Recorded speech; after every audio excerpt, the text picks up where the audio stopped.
first time po na makakausap natin ng kumpleto ang mga dating security aid ni Zaldico. At ito nga mga kababayan, ito mga banateros ha, dito walang hindi pwedeng itanong. Itanong na natin lahat. Yun. Pag-usapan natin kasi alam mo, napapanood natin sa mga media, sa mga kung saan natin nakikita, at talaga namang itong mga supposedly witness, tinuturing na akusado ng ilang mga media personality, ng ibang mga politiko. Ngayon, bibigyan natin sila ng pagkakataon na sabihin ang kanilang nalalaman at sabihin ang buong katotohanan. Simulan na natin, ha? Tanungin muna natin ng bawat isa yung inyong pangalan, mula kailan kayo nagserbisyo kay Zaldico, at kung kayo ay Marines o Army, gaano na kayo katagal nagsilbi sa ating bayan. Simulan natin mula dito sa kanan, sir. Magandang gabi po sa Pilipinas. Ako po si Romel Bobares. Nagtrabaho po ako kay Boss Zaldi June 13, 2016. So almost 9 years po ako nagtatrabaho doon. Tapos pumasok po ako sa Philippine Marine Corps is batch 2000. November 16, 2000. Yan po, sir. Next po, si sir. Magandang gabi po. Ako po pala si Retired Master Sergeant Christopher Esquivel, Philippine Navy Marines. Na-enlist po ako sa Marines ng 18 March 1999 and nag-retire po ako ng 01 July 2022. And then nagtrabaho po ako kay Zaldico from 14 February 2023 hanggang January 2026. Yes, sir. Ako po si George Villalon Jr. Magandang gabi po. Pumasok po ako ng Marines 2006 hanggang 2010. Pumasok po ako kay Boss Zaldico January 23 at January 26, 2023 hanggang January 18, 2026. Good evening po.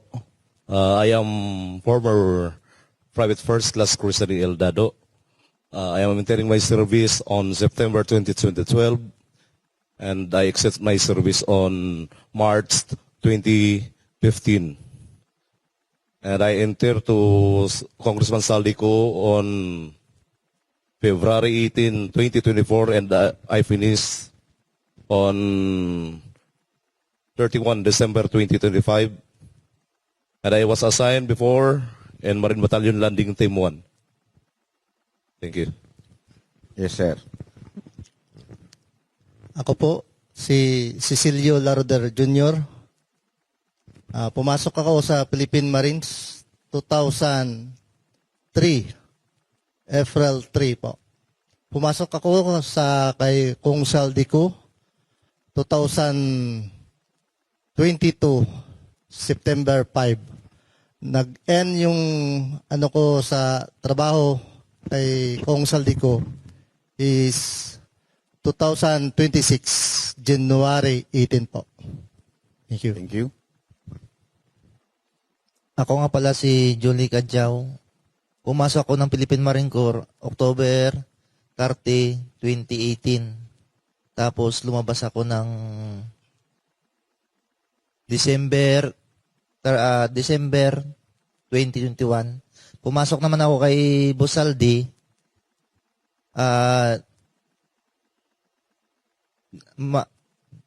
March 1, 2024. Tapos end ako ng December 31, 2025. Magandang gabi po. Ako nga pala si former Sergeant Prudante Orbilio, Philippine Navy Marines. Na enlist ako ng Marines last November 16, 2000. Then, discharge ako noong 03 November 2009.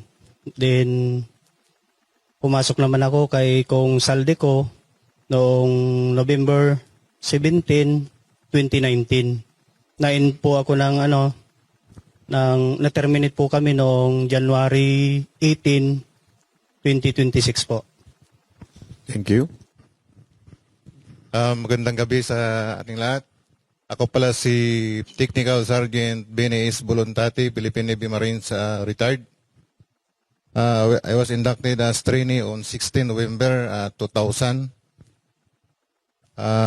Nag-retired ako noong 15 February 2021. At pumasok ako na-hired ako noong March 16, 2021 kay Kong Saldico. Terminated kami noong January 18, 2026. Yan lang po. Salamat. Magandang gabi po sa ating lahat.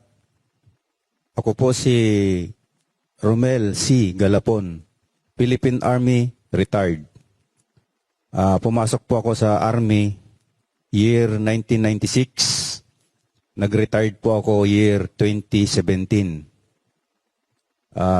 Na-hired po ako kay Congressman Elizalde year 2023, December 05. Nag-end po ako 31 December 2025. Salamat po. Yes, sa nasa likod. Thank you. Good evening po. Maayong gabi. Naimbang nga rabiyo amin na po. Ako po si Fidel Corpus, dating membro ng Philippine Navy Marines. Pumasok sa serbisyo 16 November 2000. Ako po ay pumasok kay former Kong Saldico September 2, 2022 at natapos ang aking duty noong January 18, 2026. Maraming salamat po. Thank you. Magandang gabi po sa ating lahat. Ako po si Bernard Gumban, dating Philippine Marines, na-enlist noong October 28, 2004, umalis sa serbisyo noong January 19, 2009, honorably discharged from military service. Pumasok po ako kay Kong Saldi December 8, 2023. Nag-end po ako ng contract is December 31, 2025. Magandang gabi po sa lahat. Salamat po. Magandang gabi, sir, ma'am. Ako pala si ex-sergeant Anselmo T. Taberdo, 791764 Philippine Navy Marines. Pumasok po ako sa training June 1, 1992. Umalis po ako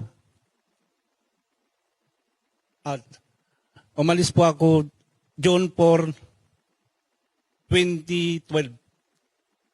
Na-hired po naman ako kay Congressman Elizalde Escu November 12, 2024. Na-terminate po 31 December 2025. Yun lang po, sir. Salamat. Ako nga pala si Sergeant Rene Boy Julian, Army Reserve. Na-enlist po ako dyan sa Reserve ay 2009 at na-hired po ako kay Boss Saldico February 10 and na-end po ako dyan ng December 31, 2025. Thank you. Magandang gabi po sa ating lahat. Ako po si ex-Staff Sergeant Johnny A. Buduan, Philippine Navy Marines. Na-enlist po ako sa Marines noong 19 December 1992 at nakapagserbisyo sa Marines ng 18 years, 9 months, and 4 days. At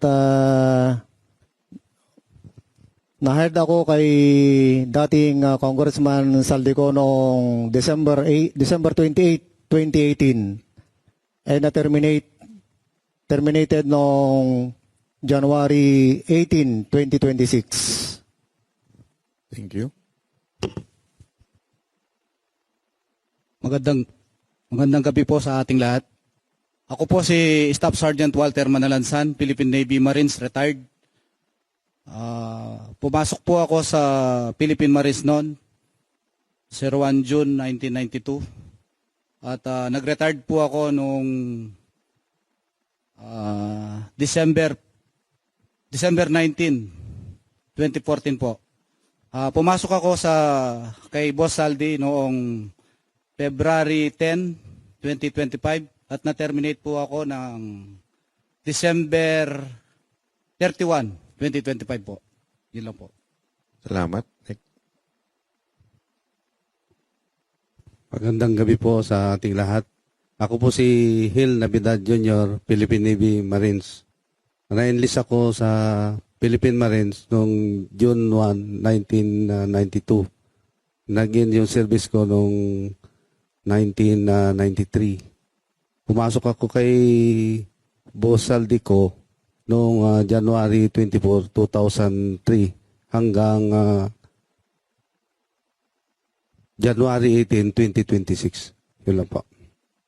Maraming salamat. Una sa lahat, gusto ko lang magpasalamat sa inyong kagitingan at tapang na humarap sa ating mga kababayan upang isiwalat ang mga pangyayari at mga experience ninyo. Pwede po kahit sino ang sumagot sa inyo pag sa aming mga katanungan. So kahit sino, pwede po kayong sumagot.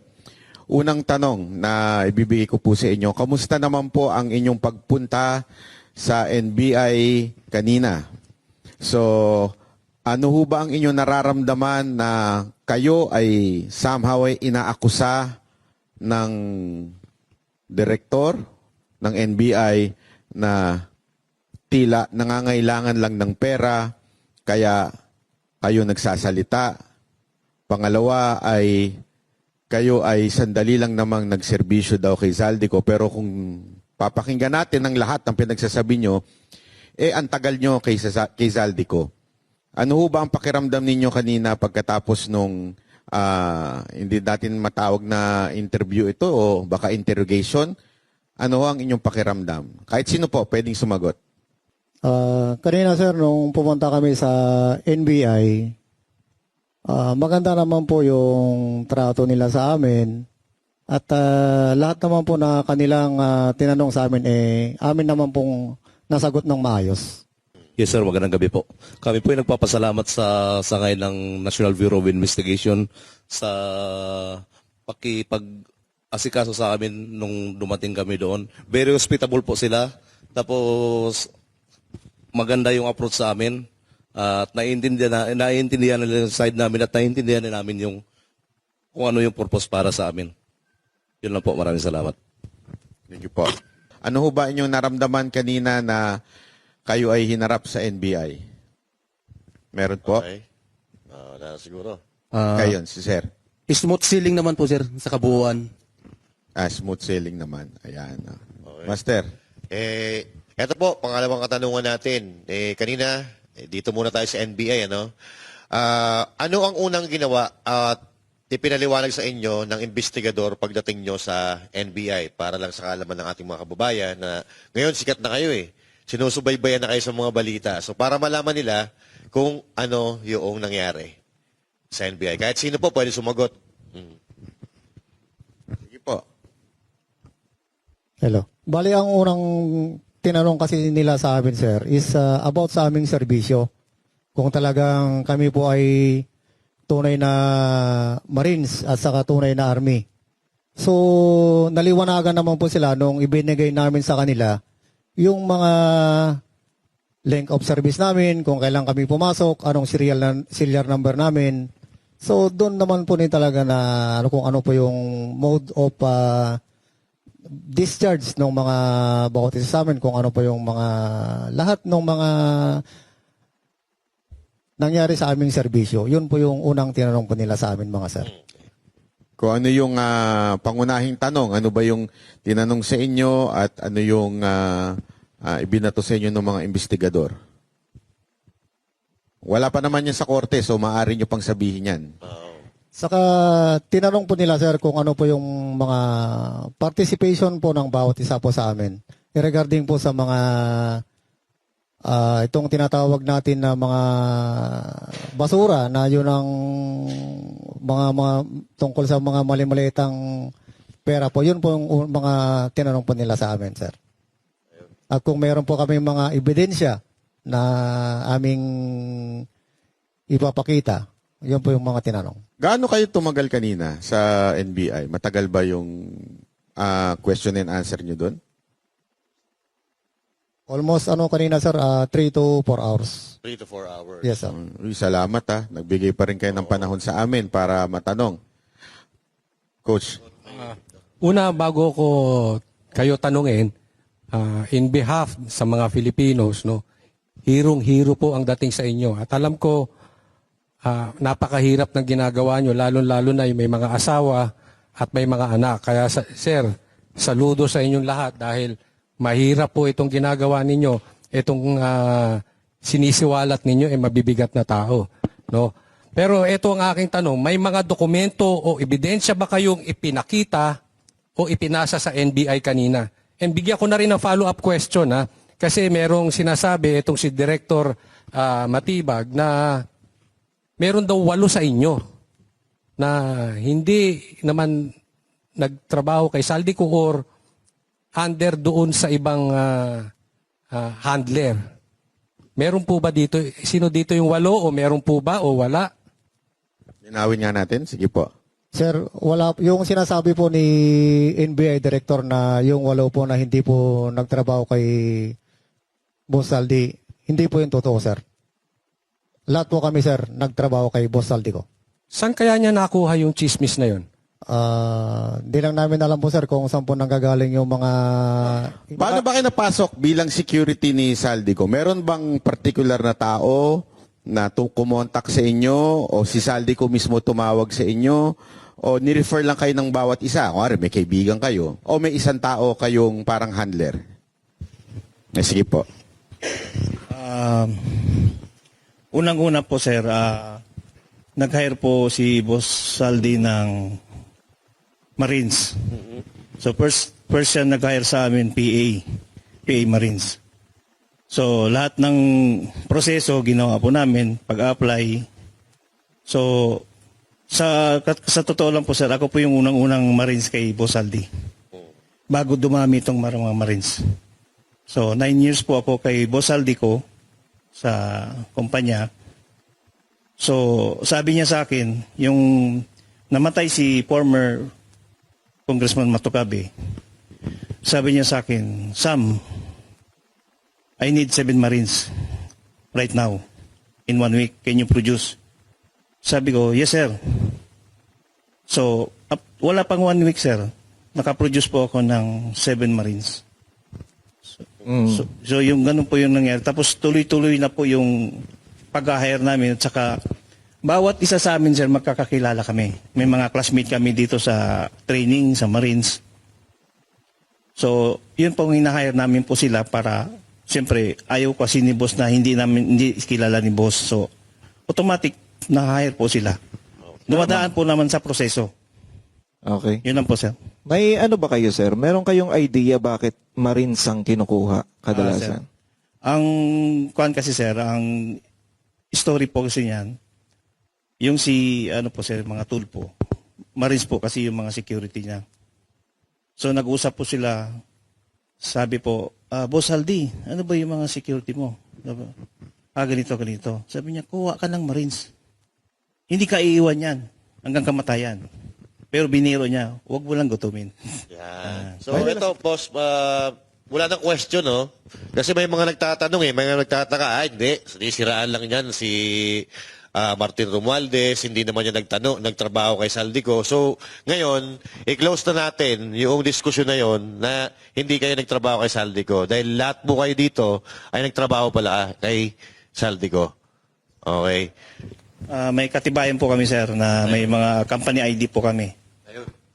Maganda May yan. mga picture ba kayo, sir, with Saldico? Meron po, sir, meron. Talaga. Tapos, regarding sa NBI pa rin, kasi kanina, pagkatapos, pag-alis nyo ata doon sa NBI, na-interview itong bagong director ng NBI, tinawag nga niyang deadlock itong pagkikita ninyo. So, ibig sabihin, parang nagkaroon ata ng diskusyon sa magkabilang panig. Kaya, hindi natuloy yung pag-uusap.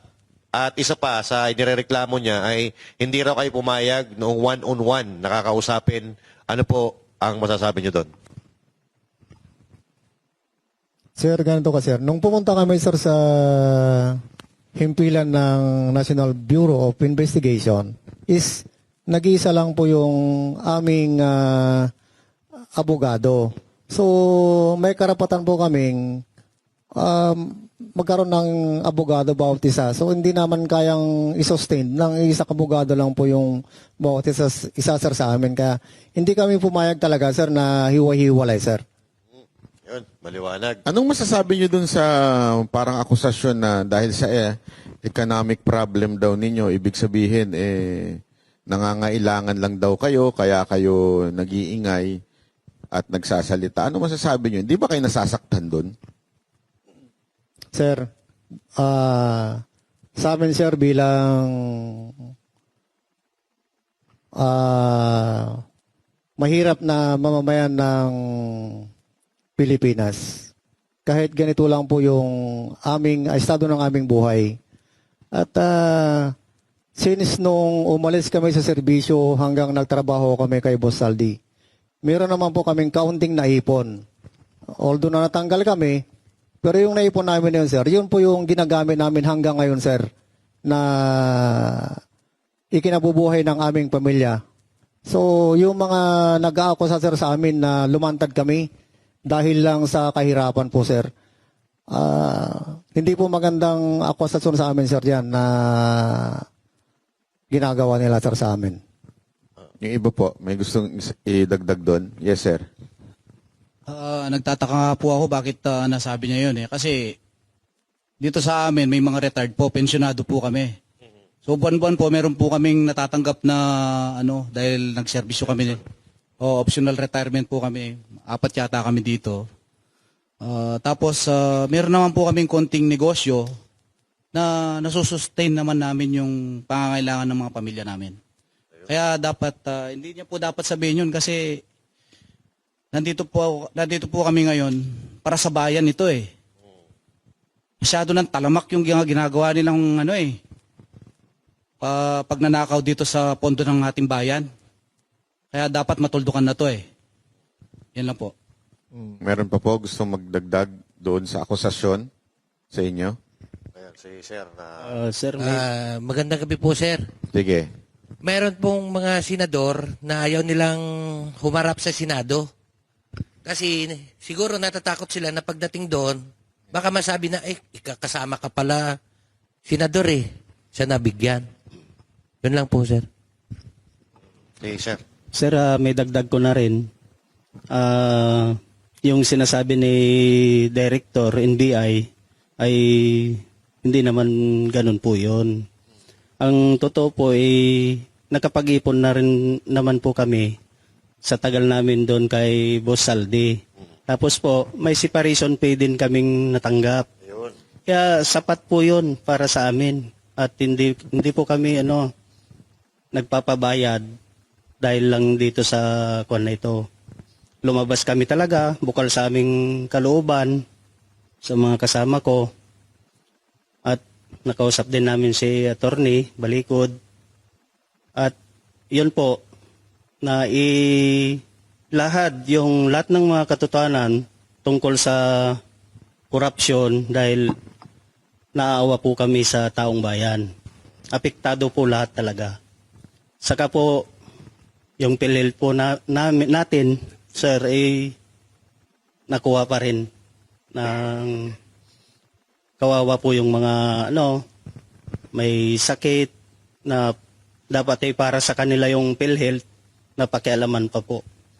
Kaya doon po nagkuhan kami, usap-usap talaga na ilantad kung ano yung naging trabaho namin pagdating po doon sa basura.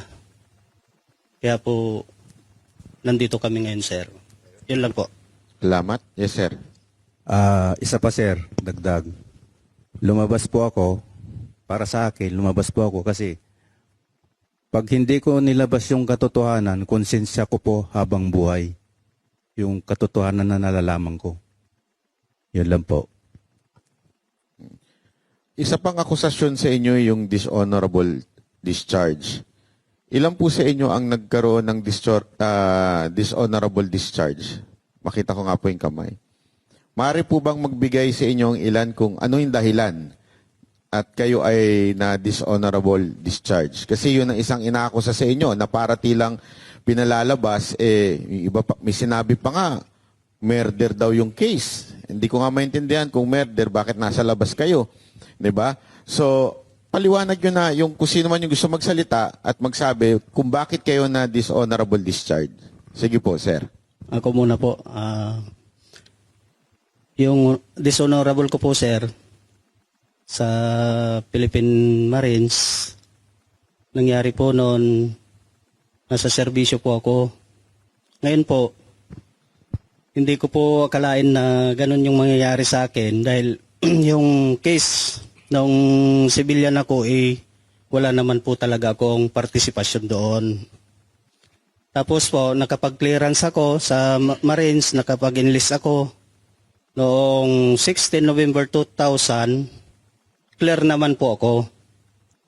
Hanggang nag-report na po ako sa Mindanao, doon po sa Zamboanga, din Tawi-Tawi, Hulo, ganun po. Then bumalik ako ng Manila dahil sa na-reassign ako ng 11 Batalyon.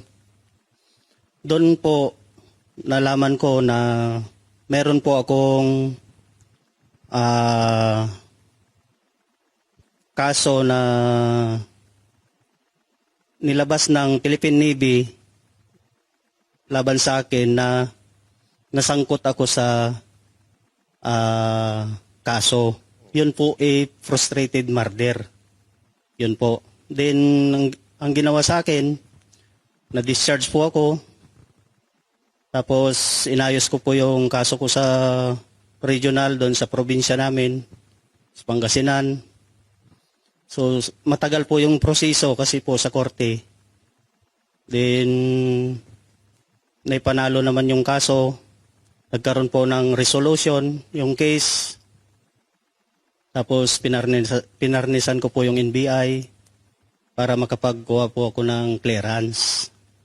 Yun po yung naging dahilan ng aking pagka-discharge sa Marines. Although sir, gustong-gusto ko talagang magserbisyo. Dahil sabi ko nga, motto ko nga doon sa area, mamamatay lang ako na uuwi. So yung na yun, yung paninindigan ko na yon, buo talaga yung loob ko na magserbisyo sa ating bayan. So masakit yung loob ko dahil nasangkot ako sa kasong hindi ko naman ginawa. Yun sir, naging dishonorable po ako dahil sa nangyaring yon. Pero tinanggap ko pa rin po kasi sumobra na po ako dun sa taon na dapat makabalik na ako ng 5 years sana, nakabalik na ako sa Marines. Ang sabi po ng Navy sa akin ay overstaying na po ako sa labas. So hindi na po ako tinanggap. So linawin ko lang sir, dismiss yung kaso nyo. Dismiss po yung kaso ko sa korte Prostitute po. murder. Opo. So malinaw yon na hindi tumatakbo yung kaso ngayon. Dismiss po. Dismiss na Tapos po. hindi kayo pinabalik. Opo sir, ganun po yung nangyari. So yun ang dahilan dahil daw hindi dun sa murder, kung hindi dahil matagal daw kayong nawala. Yun po yung dahilan na hindi ako nakabalik agad po. Sige po, meron pa po bang gusto magsalita regarding this honorable discharge? Yes, sir. Magandang gabi po. Sa case ko naman po, sir, nag-awol po ako dahil po sa pamilya ko po. Problema sa tatay ko noon, nagkasakit. So, during that time, nasa line ako ng pamamanihikan ko doon sa malayong lugar ng aking misis. So, na-hospital si tatay ko dahil sa travel namin. Nagpaalam ako na pwede po ba makapag-extend, ma'am, sir? Kasi si tatay ko, dinala namin sa hospital, nagka-emergency. So, nangyari, hindi ako pinayagan, sir. Tapos, nung bumalik na ako, nag-report ako, kahit inawal ako, nag-report pa rin ako. Doon na, sir, na tinuluyan ko na lang talaga dahil parang bumaba na yung moral ko noon, sir. Pero ang issue dito kasi, sir, this is not just about our military background. Ang issue dito, sir, is corruption, sir. Lala na, sir. 18 point something trillion ang utang ng Pilipinas. Paano kami sunod na araw, sir? Paano yung mga anak? At magiging apo namin po. Kaya po, nag-desisyon po kami na lumabas, hindi dahil sa binayaran kami. Kung sino man po nagpapakalat ng binayaran kami, hindi po yan totoo po. Kasi ito, konsensya na lang namin kung hindi namin sabihin ng totoo kung ano nalalaman namin dito sa korupsyon, hindi lang sa flood control, sa lahat ng korupsyon na nagaganap dito sa bansang Pilipinas po, sir. Maraming salamat. Meron pa po na gustong paliwanag? Sa akin, sir, nangyari kasi sa akin, sir, noong panahong doon sa area ko, sir, tapos nabalitaan ko lang yung asawa ko may sakit sa puso. Tapos nun, sir, kasi ang sabi kasi ng asawa ko, sir, unang uwi ko doon, 1 year kasi kayo kung hindi nakauwi, sir, doon ako sa solo na assign. Tapos sabi ng asawa ko, sir, nung unang uwi ko, huwag ka nang bumalik. Sabi ko, kailangan ko bumalik. Ngayon, sir, nag-away-away kami dalawa kasi ayaw niya talaga ako pabalikin. Tapos nun, sir, nangyari, ngayon, sir, pagbalik ko sa area, sir, ngayon, sir, nabalitaan ko yung anak ko at saka yung asawa ko may sakit. Na-confine sa hospital yung asawa ko. Yung anak ko may ng leukemia. Tapos, nung panahon na yun, sir, operation pa yun, sir, sa Danag, sir, sa Patikol. After nun, sir, mabuti, sir, may signal naman yung maliit na cellphone, sir, nakapagtawag ako. Tapos nabalitaan ko lang na ganun nangyari sa pamilya ko. Yun, sir, sabi ko, umiyak ako dun sa, umiyak ako dun sa barracks ko, sir, dun sa, nag-ano kami dun, sir, harboring. Umiyak ako dun, sir, tapos sabi ng officer ko, sir, umuwi ka muna. Tapos nun, sir, ang ginawa nila, pinababa ko ng Sulu, ng bus-bus, tapos pinapunta ako ng Zamboanga, in-advisean ako na kung may pagkapirahan ka pa, withdrawin mo lahat, ipadala mo sa pamilya mo. Tapos doon, sir, nung panahon kasi noon, sir, nakapag-isip-isip na ako, sir, eh. Kasi mahirap pag bumalik ka, wala ka ng madat ng pamilya, anak mo. Mahirap mo, sir, sa panig ko, sir. Mahirap yun, sir. Kaya nagdesisyon na ako na hindi nang bumalik, sir. Yun naman yung rason ko, sir. Salamat, So, sir. sa madaling salita, mas sinunod nyo muna yung commander-in-chief nyo bago yung tunay na commander-in-chief, di ba? Hindi, kasi importanteng maunawaan ng mga Pilipino na nagkaroon kayo ng dishonorable discharge, hindi dahil kayo ay hindi loyal o meron kayong ginawang kabastusan o kawalangyaan. Kung hindi, ito'y mga family emergency. Kaya kayo nagkaroon ng dishonorable dahil hindi lang nakapasok o nakabalik sa tamang oras. Tama po ba? Meron po ba dito na discharge dahil sinapak nyo yung boss nyo, sinaksak ninyo yung ayaw nyo sundin na boss? Wala naman, di ba?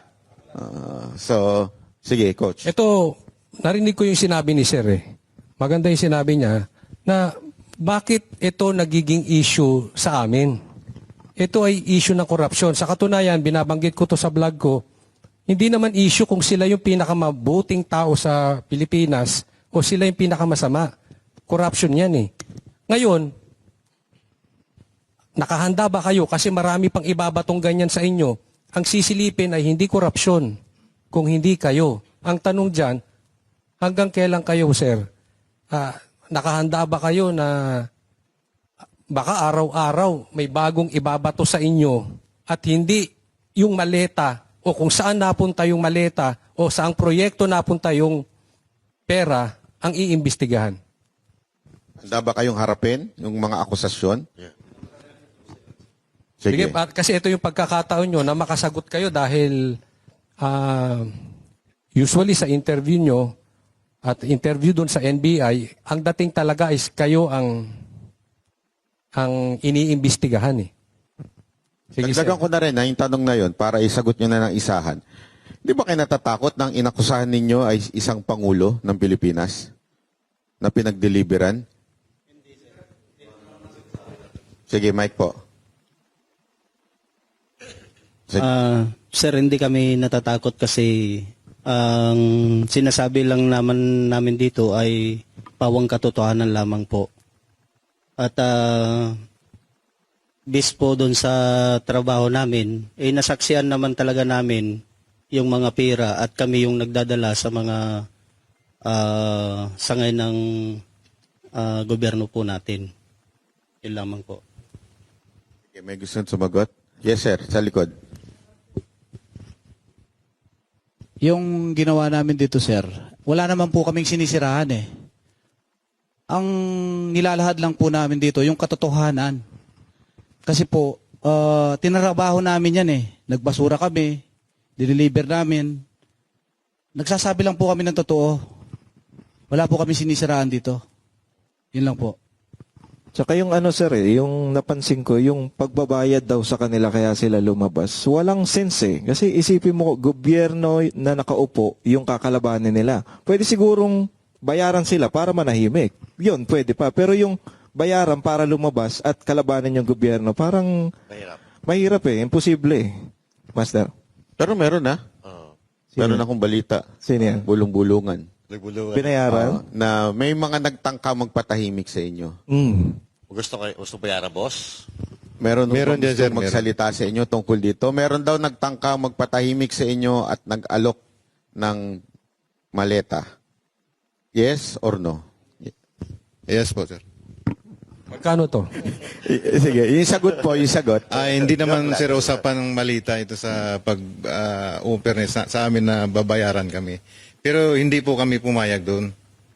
Kasi sabi nga namin, kung Tigit po natin yung mikropono. papayag tayo sa babayaran tayo para tumahimik, parang makukonsensya kami sir sa ganun sir na parang hindi namin ilabas yung katotohanan.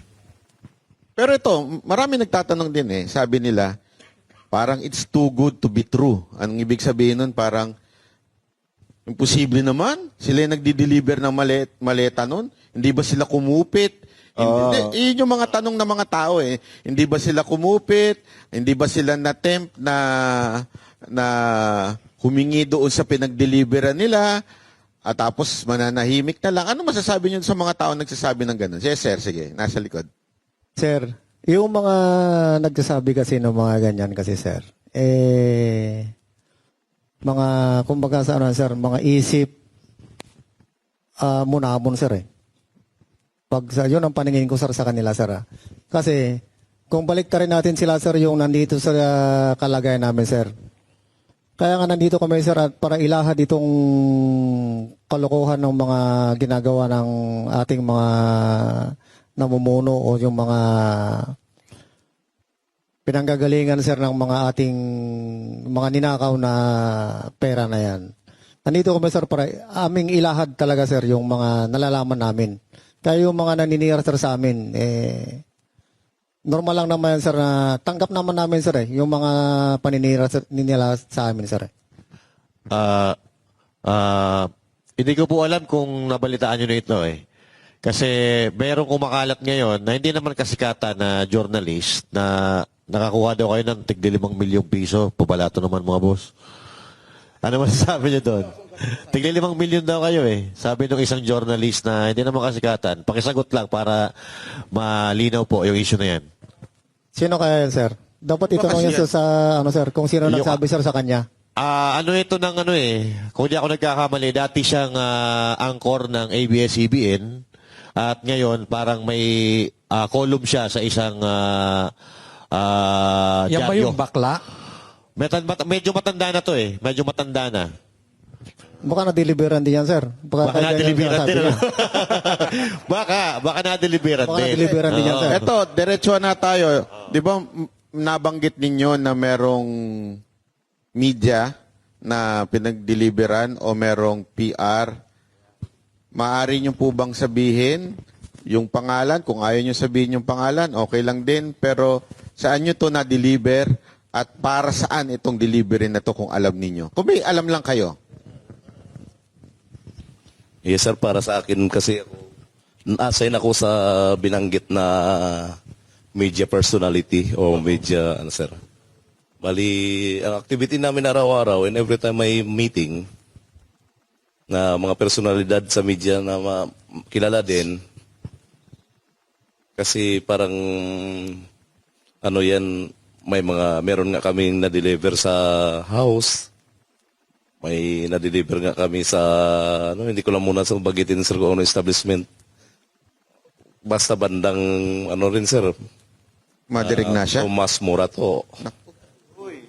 Nako po. Diyan din banda. Tapos, alam mo naman sir, maraming mga matitinding mga pangalan dyan. So, sa mga media, meron din nga ako kaming na dideliveran natin sa bahay nila. Every week. Tapos meron... Once a week to, sir? Yes. Once a week. Meron din po kaming nadideliveran dyan sa station. Sa drop-off lang. Puputan lang. Hindi ko lang muna po sa... Maleta o envelope, sir? Ano lang naman, yung paper bag lang naman. Paper bag. Yes po. Ito sir, bago tayo lumalim dito sa usapan natin, gusto lang namin malaman kung paano po kayo nawala sa pagtatrabaho kay Mr. Saldico.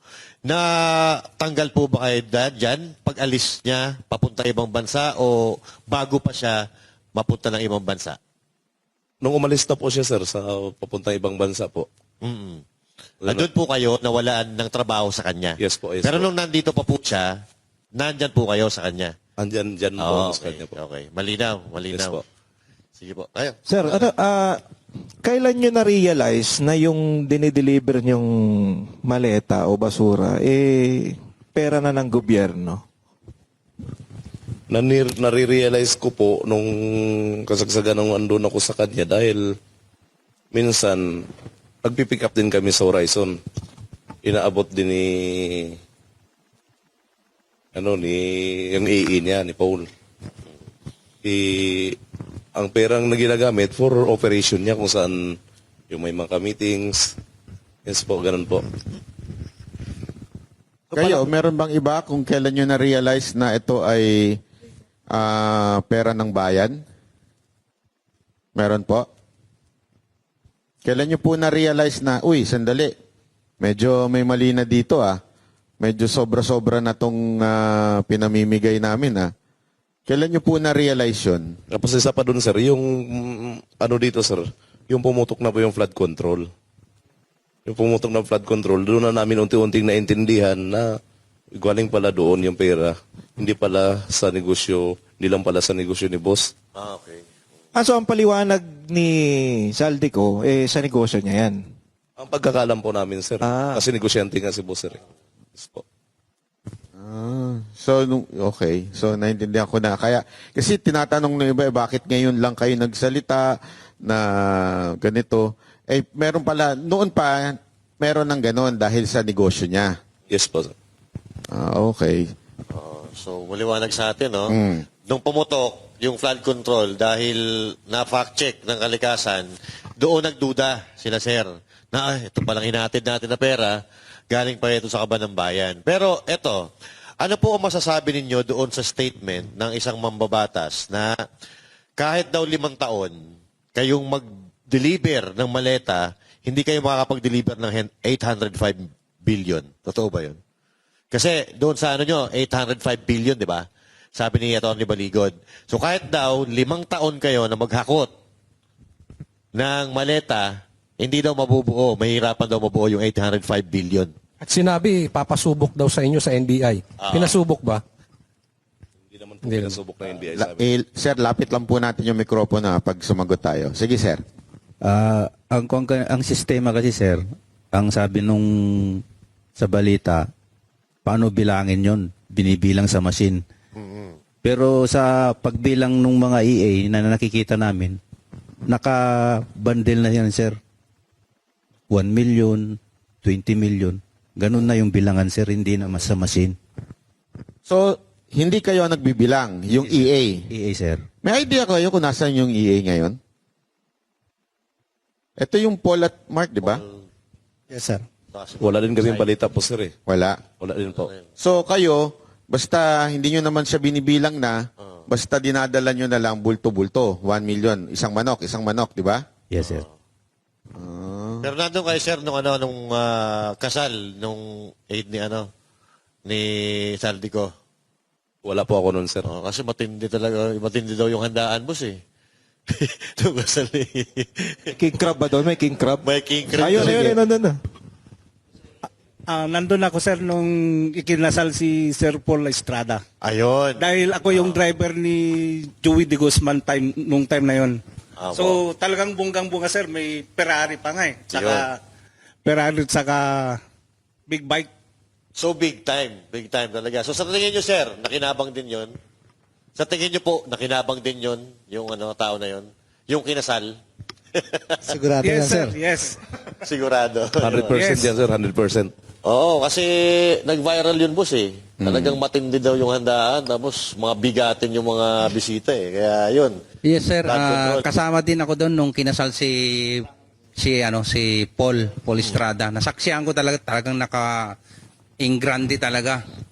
Kung sa trabaho niya siguro, sir, yung ingranding na hindi kakayanin. So, yun tama din sinabi ni Tap. May may sasakyan pa nga eh. Mustang ba yun o ano? Ferrari. Oo, Ferrari. Ferrari. Regalo. Tapos mayroon pa siyang big bike na doon. Kaya nasaksihan ko talaga. Balikan natin yung pag-alis ninyo kay Zaldico. Nagpaalam ba sa inyo si Zaldico o sinabi ba sa inyo, hanggang dito na lang ang serbisyo nyo o basta na lang kayo iniwan sa ere? Bali, nung tinanggal kasi kami, sir, si Bosaldi nasa ibang bansa po. So, bali, ang nagpa-terminate na lang, sir, sa amin is yung head ng HR at saka yung mga officer namin, sir. Sila yung, sir, sila na yung parang nag-facilitate. So, ibig sabihin, nagpunta muna siya doon, employed pa kayo. Yes, sir. Tapos biglang nalaman nyo na lang through sa HR na hindi na kayo, tinanggal na kayo. Yes, sir. Well, anong binigay na rason? Ayun nga, sir, na ang nakalagay doon sa namin, sir, is retrenchment, sir. Hindi, kasi kaya ako tinatanong yan kasi ang tanong is baka naman dahil daw bitter kayo kay Zaldi kaya nyo nilalaglag na si Zaldi at yung mga katrabaho o yung kanyang mga kanegosyo. Anong masasabi nyo doon? Sir, ang masasabi ko dito, nung tinerminate na po kami, ay wala na po kaming magawa kasi ang sabi po sa amin, wala na po silang may pasahod sa amin. Kaya tinanggap na rin po namin. Kaya po nakuha namin yung separation pay namin. Opo. Then,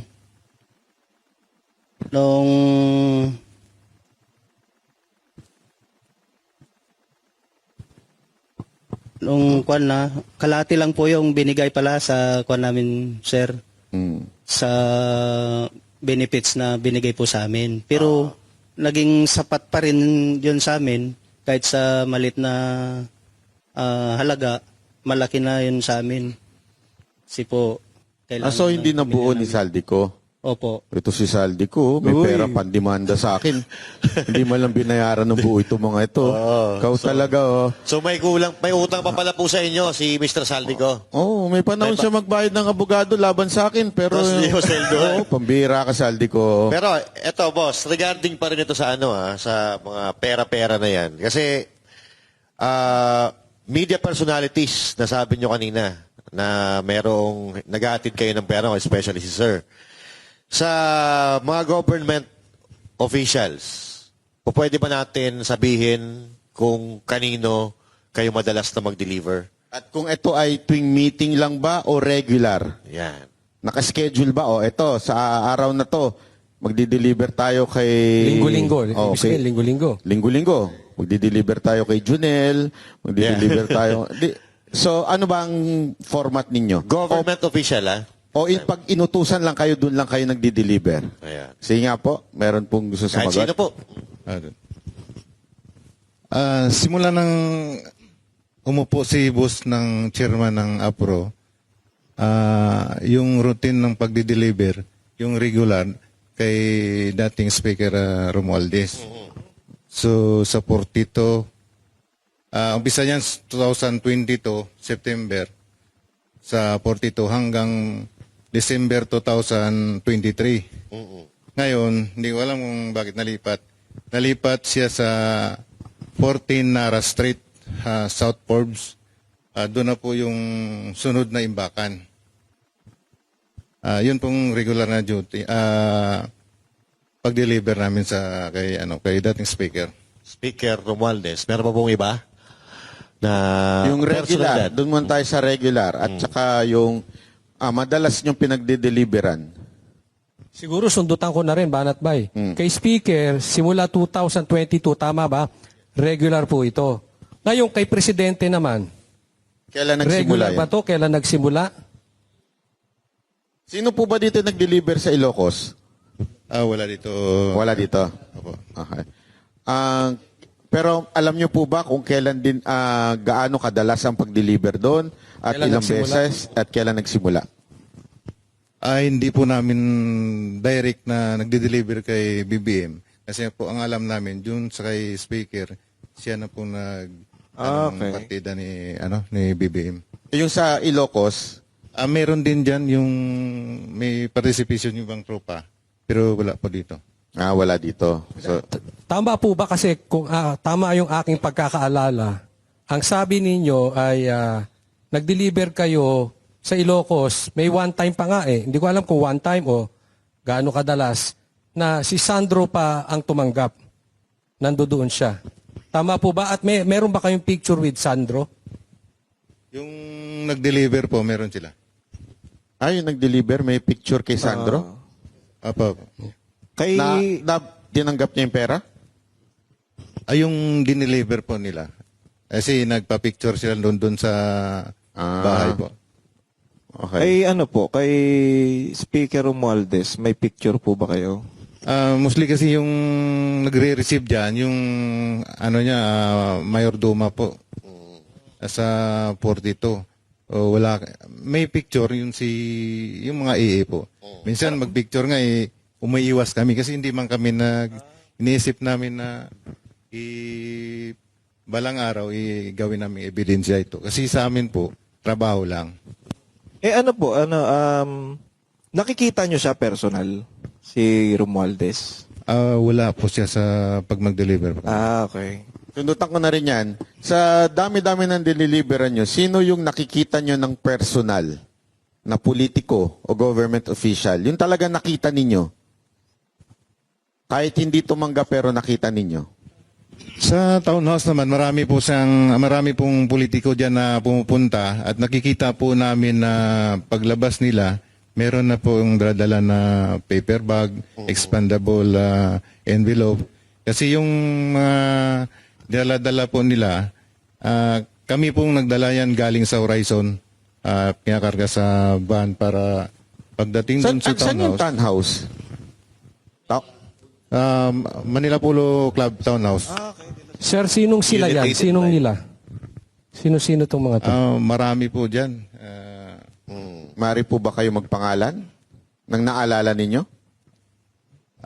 Sa akin nakikita ko, dalawang beses si Senator, si Kong De Lima po.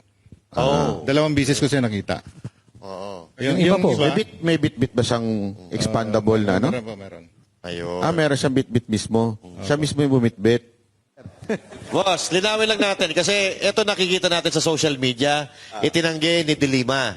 So gusto namin marinig sa inyo mismo na si Congressman De Lima ay nakita nyo na may bit-bit-bit Yes po. Opo, sir. Ayun, malinaw. Kasi Hindi pa ata siya congressman.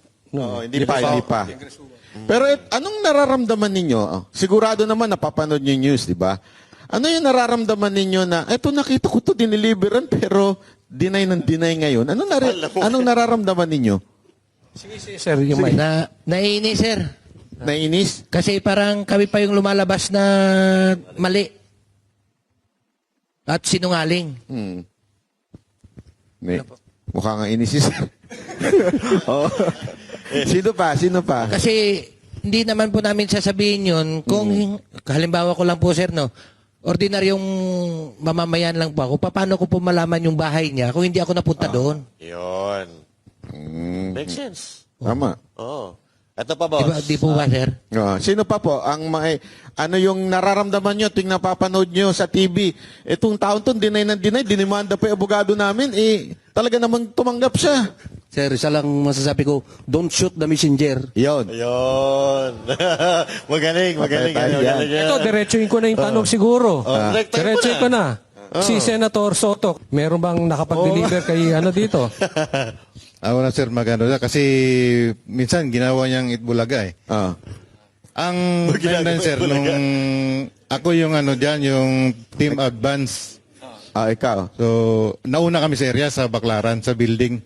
Sa opisina yata dyan, sir, sa Baclaran. Ngayon, pagdating nila ni boss, ako nag-guide dun sa baba. Kasi sa baba may daan dun, sir eh. May elevator paakyat. So, pag dating nila, ginaid ko. Tapos, bumaba na sila ni boss. Umakyat sa elevator. Tapos, yung ibang tropa, bumaba din. Dadala rin ibang malita. Ako, yung dalawang malita mismo, dadala ko. Tapos, tinulak ko para makasabay sa kay boss, paakyat yung dalawang malita. Sandali, sino itong boss? Si Saldico? Sino yung boss? Si Boss Saldico po. So, kasama si Saldico na nag-deliver kay Soto? Opo. May nagsalubong lang na Elevator. sa elevator. Tapos kasabay niya, paakyat. Tapos yung malita, kasabay rin po. So, sino tumanggap? Sino tumanggap pagdating sa taas? Kasi hindi na kami umakyat no sa taas. So yung mga boss na lang ang nag-usap? Opo, kasi building po ni Senator Soto po yun. So, pero okay. Building ni ano? Ito pong building na to kay talaga, confirmed kay Senator Soto. Opo, kasi may, nakalimutan ko pero may pangalan doon sa taas eh. Baka tanggalin na nila yun. Hindi ko na alam, sir. Kasi ang ginagawa niyang Itbulaga eh. Pero ikaw, di ba, nakita mo mismo yan. Sa sarili mo, ikaw mismo nagbitbit ng dalawang maleta. Ano nung nakita mo sa news na dumidinay si Soto? Anong nasa isip mo? Sa isip ko, sir, parang natatawa lang ako sa sinasabi niya na baka hanapin ng misis niya yung malita na yon. Pero sa akin naman, hindi naman ako magsabi ng sinungalingan kasi ako mismong nag-abot kay boss pasabay dun sa elevator. Kung alam mo, kung totoong di umano nag-deliver kay Soto at hindi alam ng asawa, saan kaya napunta yon? Ay, yun lang. Yari tayo dyan. So sino naman yung kumuha sa Bucor? Yung, di ba, meron daw nang galing na pera mula dun sa Bucor tapos dinala sa bahay ni Saldico? Dinala po sa basement 3, sir, sa Shangri-La, sir. Basement 3 ng Shangri-La. So, from Bucor? Hindi ko po alam sigurado kung galing sa Bucor mismo, sir. Paano mo, saan mo kinuha? Bali, dineliver po, sir, ng 2 sasakyan, sir. 8 malita, 4 na large, saka 4 na medium size. Hindi, paano mo nasabi yun na Kasi yung nagmi-meeting, sir, si Bucor Katapang at saka si Boss Saldico doon sa Shangri-La, sir, sa High Street. Nagpasama po si Paul Estrada, sir, na kung pwede pakisamahan siya para i-diskarga yung mga laman ng pick-up, yung mga 2 sasakyan, sir. So, linawin natin. So, may meeting si Saldico at saka si Katapang. Yes, sir. Kanino yung sasakyan na pinagkuhanan ng maleta? Sa inyo ba? O hindi nyo sa Hindi sa amin, sir. So hindi galing sa inyo, nagpasama lang si Paul para kunin, tapos inilipat iniakyat namin sa number 56 Horizon Home, sir, sa condo unit ni Boss Saldico. Ah, okay. Ano to, one time lang ba to nangyari o regular na nagbibigay Sa partisipasyon ko, sir, isang beses lang ako sir. Ano ba sa iba na Actually, sir, dalawa kami noon nagpunta doon sa sa baba ng Shangri-La sa lower level 3. Kami nagbuhat noon, lipat sa sasakyan namin. Tapos inakyat namin doon sa 56 sa Horizon. Saka may mga iba pa kaming mga kasamahan, sir. Tulad nila... Pero isang beses lang to. Sa akin, sir, isang beses lang, sir. Sa akin din, sir. Yun na Isang lang beses yung lang. isang beses. So after nyo matid, alis na kayo? Yes, sir. So wala namang pag pinag-deliveran, kinuha ni Saldi ko yung kalahati, tapos, ito, dalhin nyo na sa iba. Walang ganon. Wala ganun, sir. Siguro, nung pagkatapos nung ibang araw, yun na, in-deliver na yata kung saan yung ipa-deliver po. Meron pa po ba dito na naalala na pinag-deliveran ninyo na kayo mismo personal, nakita ninyo o alam ninyo na ito ay sa particular na tao na ito? Meron po ba kayo naaalala? Sige. Sir, ako, sir, nag-deliver po ako sa residence ni former Senator Trillanes. Sa bahay niya? Correct, sir.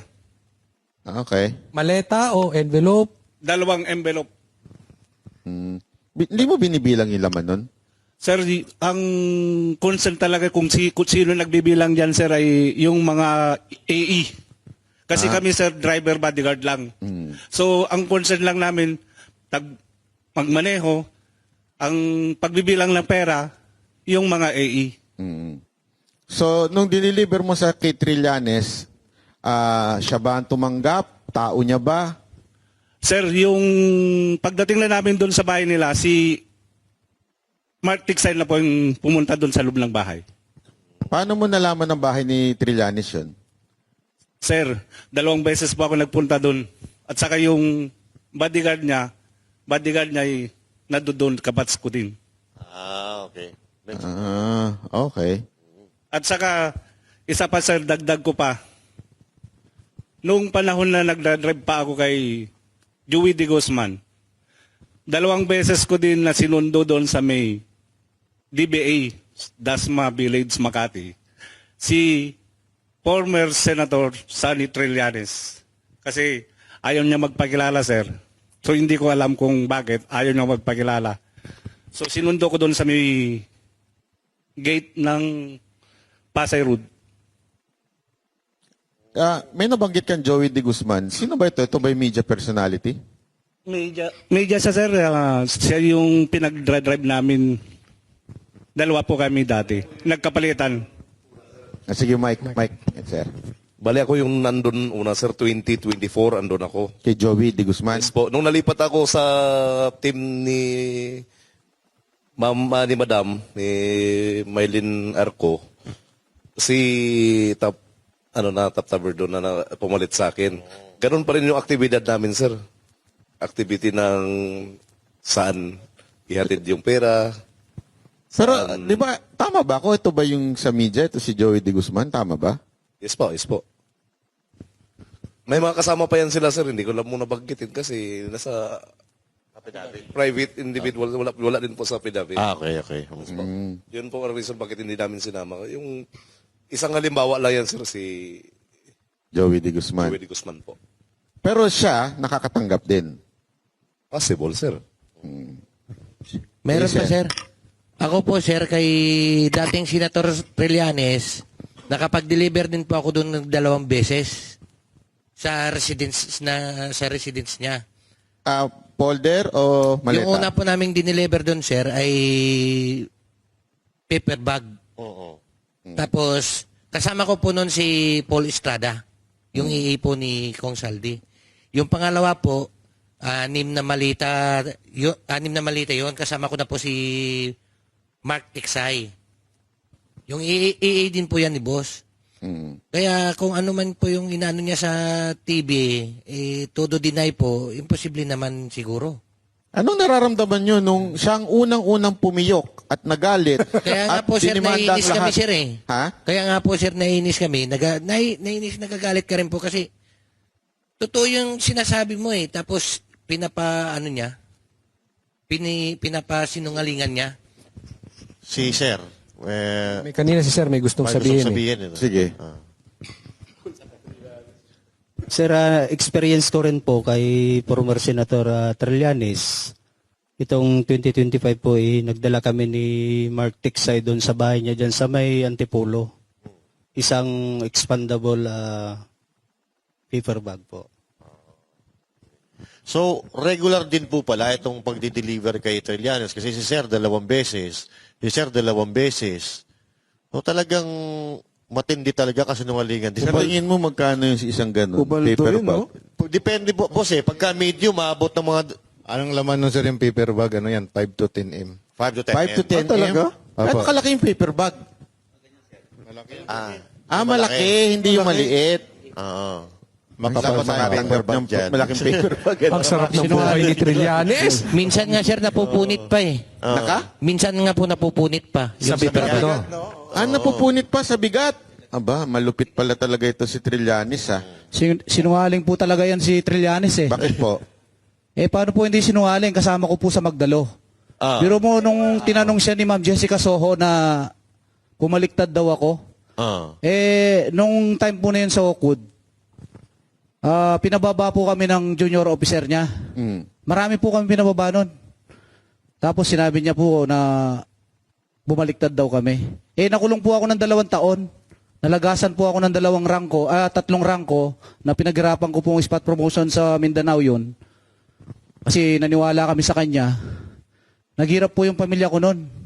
Kaya wag niyang sabihin na bumaliktad ako. Napakasinungaling niya talaga. Totoo ba yung sinasabi ni Pierre Ardi na yung mga magdalo daw, pinitik yung mga kutsara tinidor dun sa hotel? Hindi po totoo yun. Actually, yung building na yun, walang nawala po yun. Kasi kami po mismo, pinaglaban namin yung corruption noon sa loob ng armed forces po noon. Kaya naniwala kami sa kanya noon. At actually, yung Magdalo po, buwag na po to eh. Halos wala na pong naniniwala sa kanya dahil sa kasinungalingan niya tsaka yung tumatanggap siya. Siya mismo ang gumawa ng ganyan. Ang pinaglaban namin is corruption. Anong pakiramdam mo nung siya ang unang-unang dumideny kahit alam nyo may na-deliveran? Di ba, unang-una, nagdemanda ka? Siyempre, po ako nasasaktan ako bakit nagawa niya yon. Samantalang yung pinaglaban namin, corruption. Tapos ngayon, siya mismo ang gumagawa. Grabe, no? Matindi pala to si Trillanes. Matindi pala to si Trillanes. Si Sir, di ba, may nasabit na nagsalita na ba? Sige. May dagdag ko pa rin po, sir, doon sa pagde-deliver ko ng mali-malitang pera doon sa bahay ni Congresswoman Kimbo sa Quezon City po. Sa bahay niya mismo. Paleta rin po yan. Opo, sir. Mali-malita po. Siguro, kung talaga po yun, marami po. Hindi lang 10 o 30, mga 50 pa na malita kasi may coaster po siya doon na kulay itim. Punong-puno na po yun eh. Nililipat na rin doon sa ibang sasakyan. Di kaya doon sa loob ng bahay niya. Saka may picture pa po na ebidensya kami. Sir, maalala ko rin, nag-deliver kami sa Guado, pinasok yung mga malita doon sa bahay ni Kong Romualdez. Pero hindi na namin alam, sir, kung para kanino po yon dahil sila Mark Tiksay po at saka si Paul Estrada yung nagpasok talaga ng malita. Ang partisipasyon ko doon, tumulong po ako na nagbaba, then sila na po yung nagpasok ng mga mali-malita na yun. So, ibig sabihin pala, mga boss, yung hanggang doon may limitasyon hanggang paghatid nyo lang. Tapos Opo, hindi nyo na alam kung ano nangyayari sa loob. Opo, sir. Okay. balikan lang po natin yung regarding sa impeachment ni VP Sara Duterte kasi ito po ay bali-balita na may mga congressman na nakatanggap ng pera galing kay Romualdez or galing kay Saldico para i-impeach si VP Sara Duterte kapalit ng perma. May ano po ba kayo doon? May experience po kayo doon? Kahit sino po, pwede mong salita. Yung sa gano'n naman, sir, hindi, alam, kami nang nagdi-deliver, nagdadala ng pera, pero yung nagdi-distribute, hindi na namin alam kung para kanino yan, sir. So, sa madaling salita, parang hindi nyo naman alam kung para saan yun. Kasi confidential yung ginagawa nila sa mga ganyan eh. Si Mark at Paul na yan ang may alam po dyan. Alam mo, napansin ko lang sa kanila pag sumasagot sila, kung ano lang yung alam nila. Hindi sila nagdadagdag bawas. Dapat ganun talaga. Oo. Kasi yung iba talaga Iba, binabawasan yung sinasabi nila o kaya dinadagdagan. Sila talagang honest Kung ano lang yung nalalaman nila. Yes. So baka may tanong ka. Ano po, ito, dahil dito sa mga nilabas nyong to, dahil buong mundo, buong Pilipinas nakatutok sa inyo. Meron na kayo natatanggap na banta o death threat sa inyo? May pwede po bang... Paano nyo ito nilalagpasan? Oo. Huwag yun sharing technique nyo pero paano yung ginagawa ninyo? May na ba sa inyo? May nagbe-message? May Nakatanggap na ba kayo ng death threat? Yan. Yes, para sa akin sir, kanina po ng umaga po. Bali tumawag yung parents ko sa akin sa Mindanao na may naghahanap sa akin na 3 tao. Inaalam kung saan na daw ang pamilya ko ngayon. At kung kailan ba daw kami ako nang wala doon sa lugar na yon, sa bahay na kinalakihan ko. Sinabi ng, I think, barangay Kagawad doon, na matagal na yun siyang wala dito. Nag-asawa sa malayong lugar, tapos matagal lang hindi umuwi diyan sa lugar na yan. Yun ang sinabi ng kanina doon sa kaninang umaga lang po. Yes, sino po yung may experience na naka-receive ng pagbabanta or death threat sa inyo?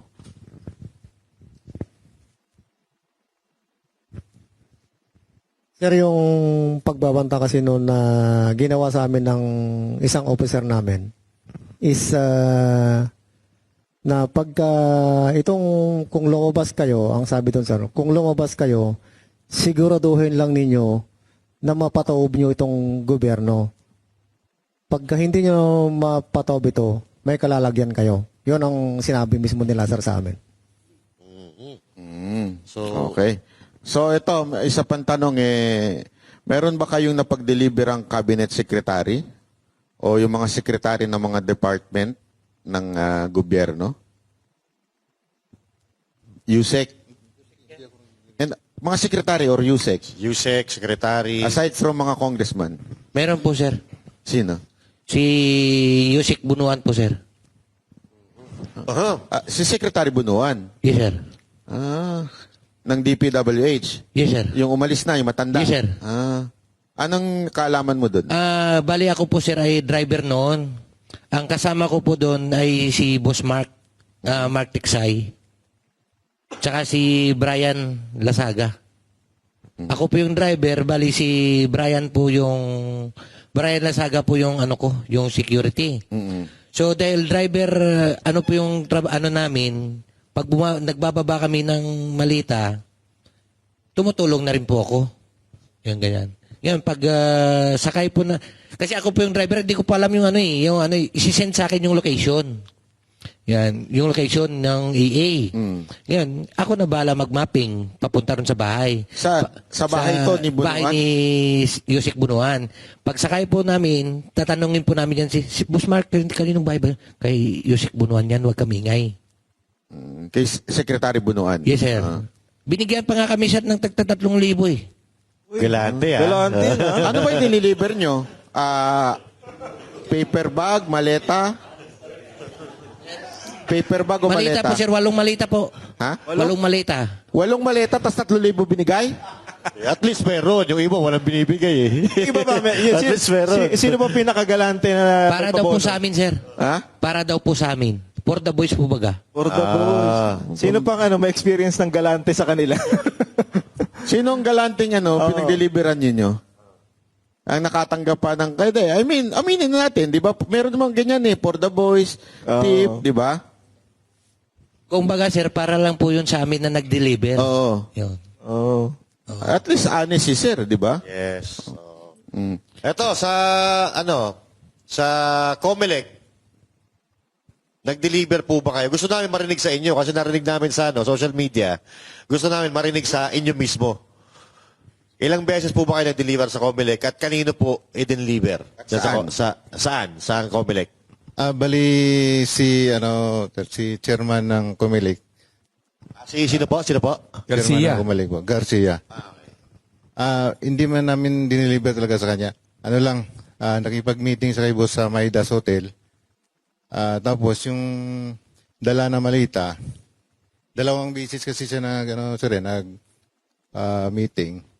Bali, yung EA na po yung nag-transfer doon sa sasakyan, parang dinikit nila sa parking. 2 beses po yun na nangyari. Ilang maleta, tsaka kailan to? Before the election ba to? Bago mag-eleksyon, tsaka yung after ng eleksyon. 4 na malita po. 4 na maleta yung down payment. Tapos yung kabuuang bayad, 4 ulit. Parang ganun. Tigda-2 po. Dalawa. Medium size. Wala kaya. Medium size. Sir, magkano sa tingin niyo yung isang medium size na laman? Parang 35 to 40 M. 35 to 40 million. Curious lang ako, no? Pag binigay yung maleta, mamahalin din yung maleta, pati yung maleta sa inyo na. Ganun ba? Wala nang balikan yun. O pag, babalik para lagyan ulit. Sa kanila na po yun. Doon na yun. Sige. Nakikurious ako doon sa Rimowa kasi ang mahal nun eh. Original po ba na Rimowa yun? O galing dyan sa tabi-tabi lang? Yung mga peke? Okay. Yung mga Class A na tinatawag, na tinitinda sa Green Hills sa Divisoria, ganun po ba? Yan po, sa mga Green Hills. Tapos yung Ang mahalaga, Divisoria po. maihatid no? 999, baka buy one take one pa yun. No? So, linawin natin, 2 nung una, na ang tiglalaman ay 35 to 40. So, sabihin na natin, 35 plus 35, 70, plus pagkatapos, 35, 70. So, 140 ang total. Ito, how about delivery kay Secretary Anyo at saka Secretary Pangandaman at Secretary Tio Laurel? Meron po ba kayong kaalaman dyan sa mga sekretary na to? Townhouse na yan, sir. Ha? Townhouse po. Sa townhouse, pumupunta sila. Yes po. Kamiting nila si boss tapos si speaker. Hindi, pero ka-meeting lang o nag-abot kayo o nagdala kayo ng maleta doon sa sasakyan nila? Hindi kasi mula doon sa may Horizon, sir, may dala na kami ng paper bag. Yung paper bag, pinapasok namin doon sa Unit 8. Tapos doon din sila nag-meeting. Pagtapos meeting po, paglabas nila, dala na nila yung paper bag. Hindi, pero nakita niyo yung mga sekretary na binanggit ko? Opo, andun sa So kilala ninyo? Opo, sir. Paano ba maging sekretary? Hindi ko alam nga eh. Pinuturo-turo lang eh. O ikaw na. Pumapaldo pala dyan, no? Oo. Alam mo, dapat yung kanta sa kanila yung yung gaano kadalas ang minsan. Parang yan lagi ang Napag-aalata naman yung edad mo. Ayun, so sa Quadcom. Ayan, sa Quadcom, meron bang nakapag-deliver sa inyo? yung nakapag-deliver sa House, yung mismo sa Kamara, sa Congress. Sa amin, sir, sa team ni boss, halos naman na alam naman na may dala kaming pera, paper bag. So tuwing pumapasok kayo, di ba siyempre pumapasok pa si Zaldico at that time. Chairperson pa siya ng APRO, di ba? Apo. So may bit-bit kayo. Galing sa Horizon Homes po, ikakarga niya sa sasakyan. Dala-dala na po sa Congress. Tapos iakyat namin doon. Yung EA na po yung mag-distribute. Ano to? Maleta o paper bag? Paper bag yun po. Paper bag. So, pinapasok nyo, saan nyo pinapasok sa Congress? Ay, pagka ano po, inaakyat doon sa opisina ni boss. Hindi, saan kayo dumadaan? Kasi Sa maraming daanan helipad yun po, eh. helipad. Sa helipad, sir. Sa helipad. Yes, sir. Doon Tapos may CCTV doon. Mayroon, sir. Kasi ito yung VIP, di ba? Yung helipad. Ang dumadaan lang dyan si speaker eh. At saka yung mga friends niya. Yes, sir. Di ba? Tapos diretso yun. So, Pero minsan din, sir, doon sa kabila sa 325, kasi dalawa yung opisina ni boss eh. Sa 325 din po. gaano kadalas yan? Anong Quadcom po? Pag may every na mag-meeting, meron pa kaming dadala. So pag may hearing, may bit-bit kayo? Opo. Hindi nyo lang alam kung saan na napupunta. Pagka labas ba ninyo, bit-bit nyo pa rin yun? Hindi na po. Alam ko sa mga member po ng Quadcom po ibibigay. Teka muna, tanungin natin to Quadcom na kasi gusto natin to eh. Para mainit ka sa Quadcom. Hindi naman. Tuwing may meeting ang Quadcom o may hearing, ilang maleta, lahat ba sila o panggrupo yung ibinibigay ninyo? Maleta ba? Folder? Paper bag po, individual naman pagbigay sa kanila. Yung iba na hindi na hindi na bibigyan sa townhouse na po. So yung pinapasok ninyong paper bag, 4 million ba o mga 2 million lang? Ano po yung laman minimum po 5 to 10 M po. Magkano? 5 to 10 M. Ang isang envelope? Hindi, isang paper bag. Isang paper bag. Yung expendable envelope, bali 2 M lang yung laman po nun. Gaano kadami yun? Yung paper bag? Marami naman po. Marami. Kaya pala sipag nila hearing. Hindi araw-araw ang hearing. Umapaldo pala. Oo nga eh. Ito. How about Senador Escudero, Ligarda, Erwin Tulfo, at gaano kadalas?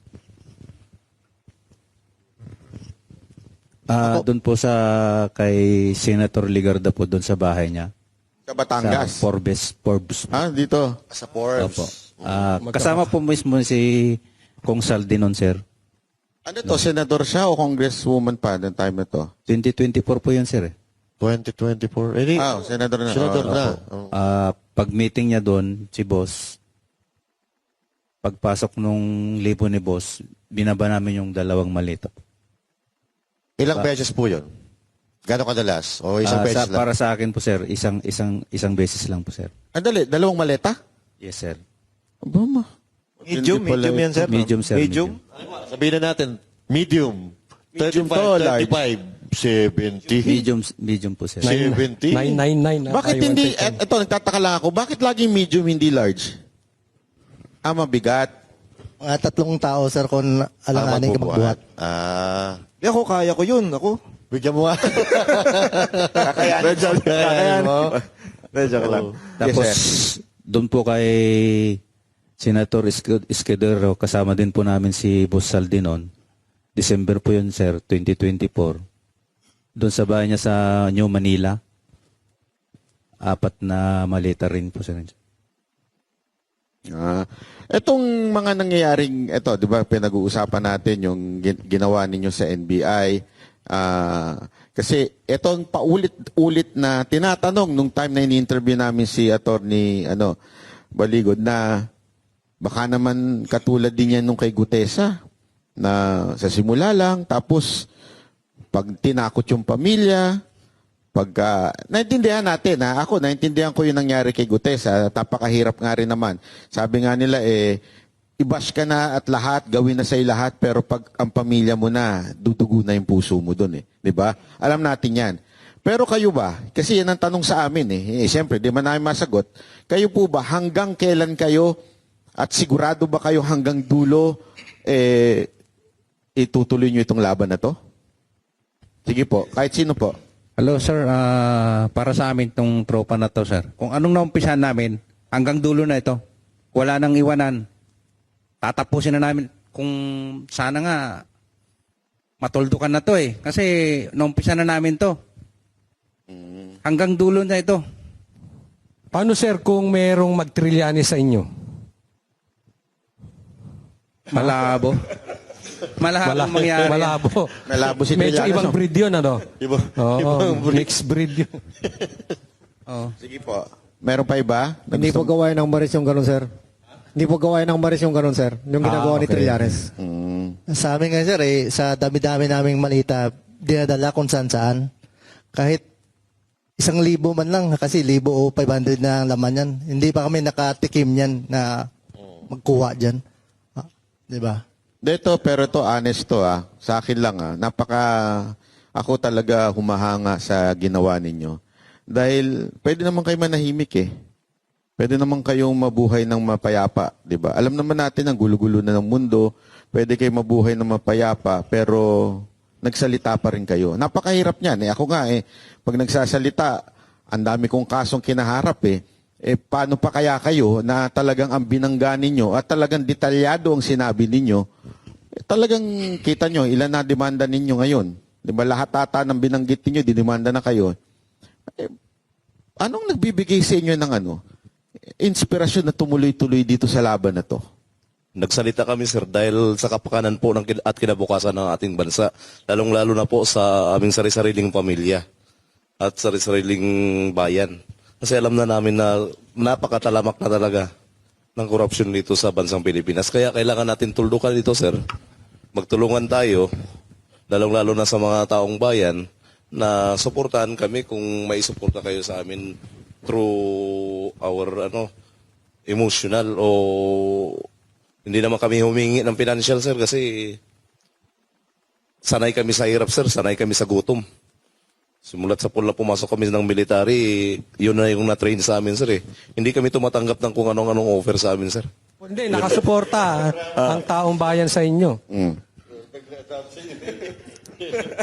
Yan, nalaglag. Sige po. Sir, kailan pa at saka saan pa? Kasi may kasabihan nga tayo, sir, the evil triumphs when good men do nothing. Yun. Eto sir, mga sir, halimbawa, wag naman sana. Pero kadalasan po kasi parang ginagamit yung pamilya para panghinaan kayo o matras kayo sa laban. Bawat laban na sinusong, lagi po nangyayari yan. Paano po kung gamitin ng pamilya nyo para patiklupin kayo? Hindi nyo po ba naisip yun na madedelikado ang pamilya namin?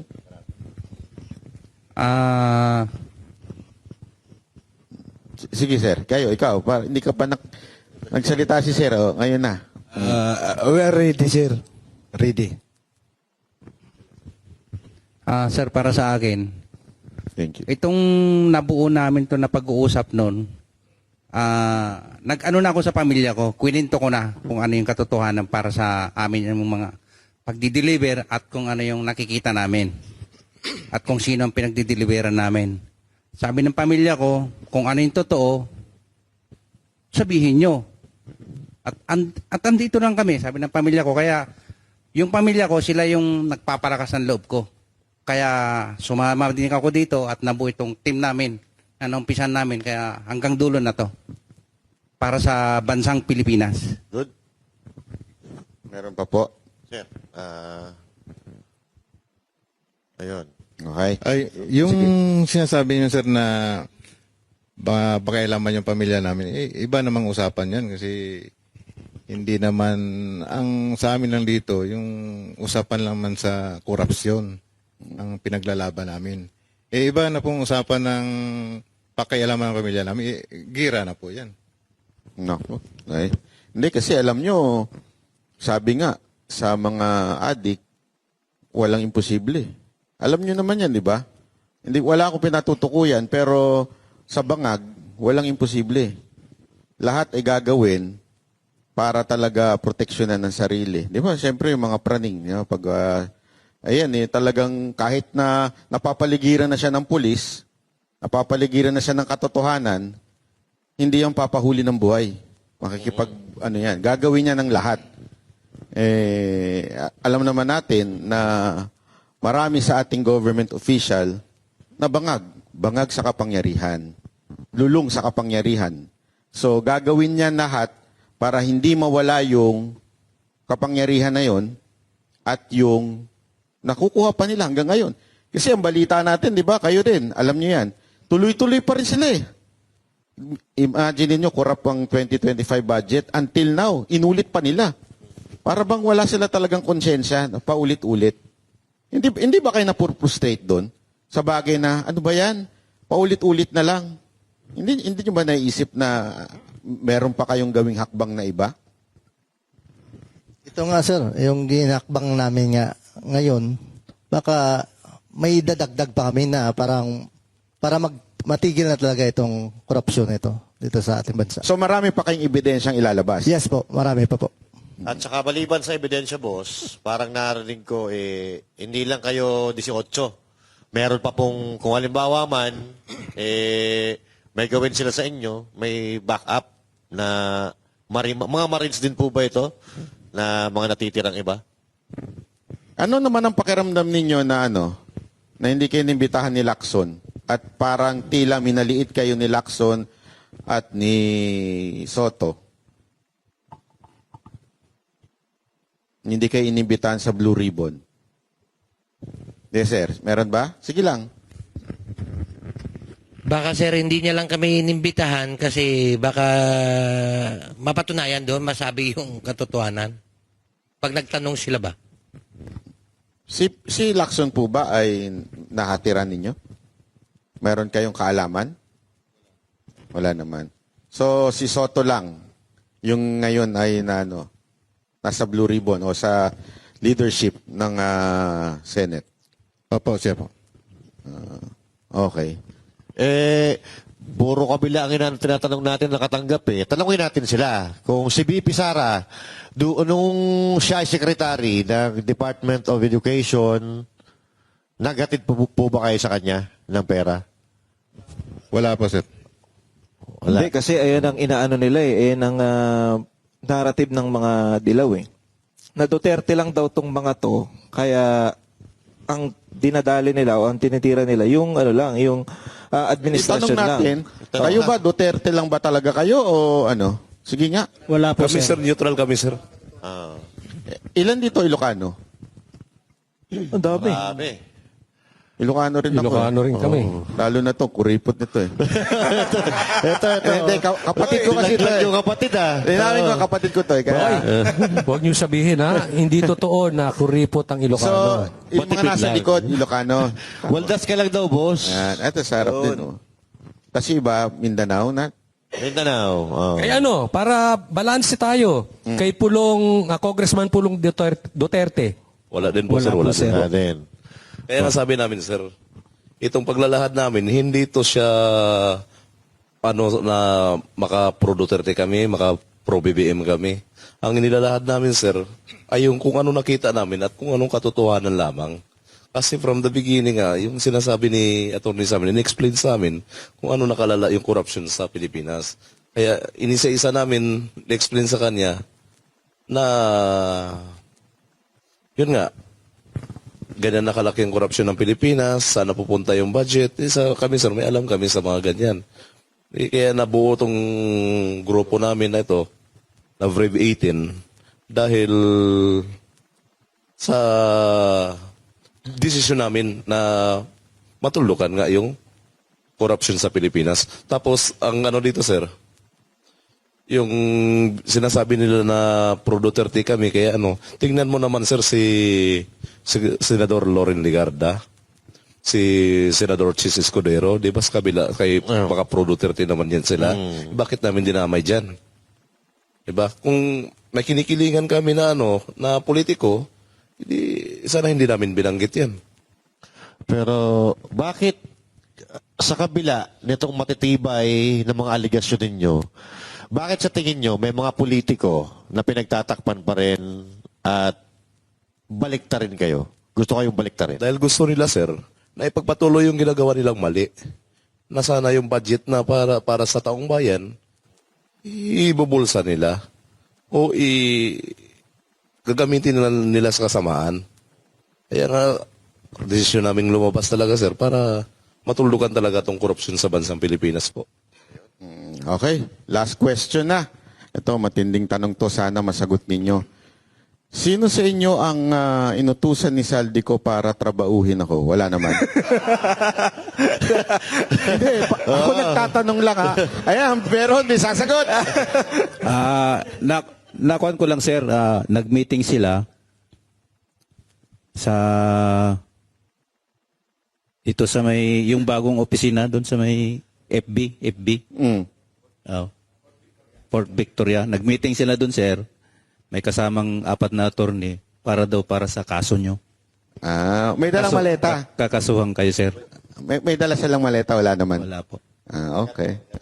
Okay. Maraming salamat. Pero may communication pa kayo kay Saldico? Wala na, sir. Wala na. Hindi ba kayo tinawagan at sinabing, hoy, bakit kayo nagdadaldal dyan? Wala naman. Okay. O sige, may sasabihin si Sir? Sir, may question ako sa iyo noon kasi may nabasa ko at narinig kasi followers mo ako, sir eh. Ikaw naman. Ikaw naman. Palit kayo dito. Sino ba yung nag-offer sa iyo noon na babayaran ka ng monthly ng ano? Yan. Yung sinabi mo noon sa Baratnay na ano. Nahatiran nyo rin ng maleta. Lagi nyo hinahatiran ng maleta. Magkakakapit bahay sila doon. So dapat mahatiran na rin ako ng maleta noon. Muntik na, kaya lang hindi ka, lit-lit nun. Paano magiging maleta yung 500? Ikaw sana pag-uusapan din namin ngayon dito. Oo nga, no? Buti na lang, ano? Buti na lang pala, hindi ako pumayag. Kasi dadaan din yung kay Saldico eh. Tapos kayo rin na magdi-deliver sa akin. Buti na lang pala, hindi ako pumayag, ano? Hindi na, booking pa ako. Ito, may sasabihin si Sir. Sir, sabihin ko lang po, sir. Hindi po kami galit kay boss, kay Kong Saldi. At sa kay Tap Gutesa, yung sa kasama namin. Lumabas po kami para suportahan yung mga sinabi nila. At lumabas po kami para mapatunayan na totoo kung ano man yung mga pinagsisiwalat nila. Nakausap niyo na si Salamat Gutesa? Hindi pa? Hindi pa po eh. Pero may communication kayo, si Sir. May communication kayo sa kanya? Wala naman. Sige. Alam nyo, bago tayo magtapos, hingan ko lang kayo ng isang mensahe para sa ating mga kababayan. Pero gusto kong bigbigay lang sa inyo ng mensahe. Napatuloy nyo lang yan. Dahil sabi nga nila, kahit anong gawin nila sa inyo, nandyan naman po ang Panginoon para protektahan kayo. Truth and justice lang ipaglaban nyo. Dahil yan naman ang sinabi ng Diyos eh. Ipaglaban nyo yan at siya ang poprotekta sa inyo. At patuloy na hinihingi natin sa ating mga kababayan, alam nyo, mahirap itong laban na ginagawa ng ating mga dating mga sundalo. Kaya patuloy lang natin ipanalangin. Dahil ito hindi lamang laban ng physical realm, but spiritual also. Kaya kailangan natin silang ipanalangin para maprotektahan mula dito sa mga demonyong nakaupo sa ating gobyerno. May mensahe po ba kayo sa ating mga kababayan bago tayo magtapos? Ay, Sir. Sa atin po yung mga armed forces po natin, mga PNP, hindi po kami ang kalaban. O hindi yung korupsyon sa ating Pilipinas.